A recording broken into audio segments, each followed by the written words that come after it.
valoremos lo nuestro, después lo demás. ¿Ya? En esta tarea que nos está dando el profesor Manuel para hacer el trabajo en grupo, para mí particularmente me fortalece bastante porque nos permite intercambiar palabras, conocimientos y mucho más con la maestrita que ya tiene más conocimiento.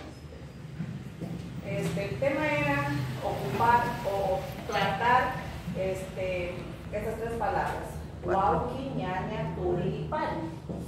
Estoy en el proceso como muchas compañeras y si voy fallando me va a gustar a mí, porque a partir de esa falla, a partir de ese error voy a ir aprendiendo más, ¿verdad? Como todos ustedes.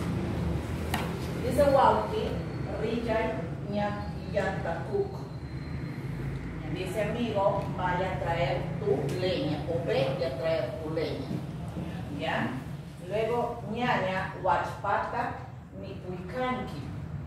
Hermana, ven a tomar tu caldo de gallina. Turi, riyay, aswata, upianaya.